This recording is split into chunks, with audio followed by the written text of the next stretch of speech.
Оройн төргийн үзэгчтэй. Ердөө 2 хоногийн дараа монголчуудад 5 дахь төрийн тэргүүн буюу ерөнхийлөгчөө сонгох гэж байна. Энэ удаагийн сонгуулийг Монгол улс дахин сэргэж мандах уу эсвэл гэсэн маш хариуцлагатай цаг мөчид тулж ирээд байна гэдгийг улс төр судлаачид онцлон хэлж байгаа.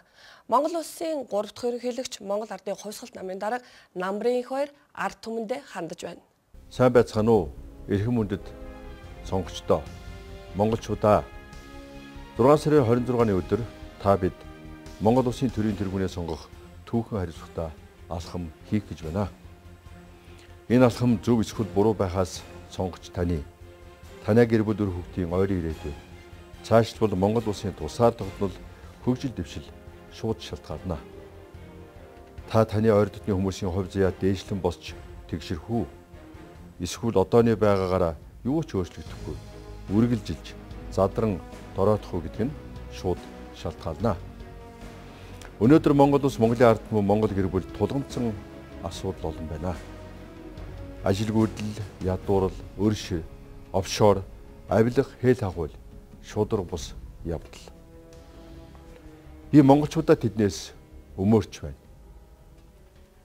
Гэхдээ Монгол Ардын хувьсгалт намаас ерөнхийлөгчийн сонгуульд дэвсэн Сайхүүгийн Ганбаатартайгаа хамт сонгуулийн кампанит ажлын цөөн хэдэн хоног дамжуулан хөдөө орон нутаг Улаанбаатар хотод сонгогчдтойгоо хамгийн элэсэг дотн уулзалт хийж тэднийхээ санаа бодлыг сонсож захиа даалгаврыг нь авч явахдаа нэгэн зүйлийг өөр ирэхгүй маш тод томрон анзаарч ухаарлаа.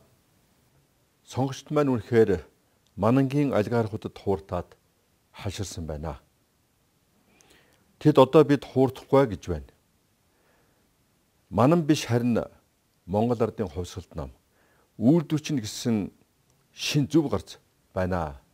Бид манангийн алгаархуудын хулгай мөнгөнийхөө өчүүхэн баг хэсгийг бидний саналыг худалдан авахаар тараасан ч хулгай мөнгө хоол болохгүй учраас сарваасын мөнгийг нь авахгүй. Энэ мөнгөөр бидний өөрсдийн бидний гэр бүл өр хүүхдийн хувь заяаг барьцаалахыг нь зөвшөөрөхгүй. Тэр мөнгийг нь авсан ч манангийн алгаархуудын эсрэг саналаа өгнө. Сайхүүгийн Ганбаатарыг сонгуулиас хасахыг зөвшөөрөхгүй. Сайхүүгийн Ганбаатар бол жирийн монголчуудын зөв сонголт мөн гэж байгааг олон дахин сонсоод сонгогчд маань үнэхээр гайхалтай ухаантай жинхэнэ их хорончид мөн гэсэн итгэл минь Улаанбаатартай нэмэгдлээ. Тийм учраас Монгол Ардын хувьсгалт намаас ерөнхийлөгчийн сонгуульд нэр дэвсэн Сайхүүгийн Ганбаатар манангийн нэр дэвшдээс өөр гэдгээ нотлон харуулж ард түмнээс айн эмээдэггүйгээ баталж улс төрийн цой шин соёлыг нэвтрүүлж хариуцлагыг өөрөөсөө эхэлж бусдаас шаардах нь хамгийн зөв гарц мөн хэмээн үзэж Монголын ард түмэнтэйгэн хариуцлагын гэрээ байгуулж байгаа юм а. Сайхүүгийн Ганбаатар хариуцлагын гэрээндээ өөрөө хариуцлага хүлээхээ ард түмнэрээ хянуулахаа маш тод томрон тусгасан байгаа. Монголоо хамтдаа аварна гэдэгтээ бат бих итгэлтэй байж болно. Сайхүүгийн Ганбаатар мантай адилхан үйл утаа мэд танд баригдахгүй замхран алга болохгүй баталгаа бол энэхүү хариуцлагын гэрээ мөн. Буух эзэнтэй буцах замтай байх нь сонгогч танд ашигтай. Сайхүүгийн Ганбаатар сонгогч таныг үнэхээр хүндгэж байгаа тул ерөнхийлөгчийн удаагийн сонгуульд нэр дэвшиж байгаа нэр дэвшдээс цорын ганцаараа Монголын ард түмэнтэйгэн хариуцлагын гэрээ байгуулж байгаа юм а. Сайхүүгийн Ганбаатар хариуцлагын гэрээг 100% хэрэгжүүлнэ. Бидэнд итгээрэй. Монгол улс маань мандан бадрах болтугай.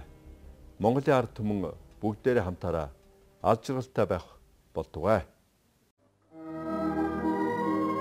Монгол улсын батар швин тулгуур багна бол тусгаар тогтнол ард түмнийхэн амин эрх ашгийг дээдэлж шудраг ёс эвнийг дээгэр хэмэлнэ.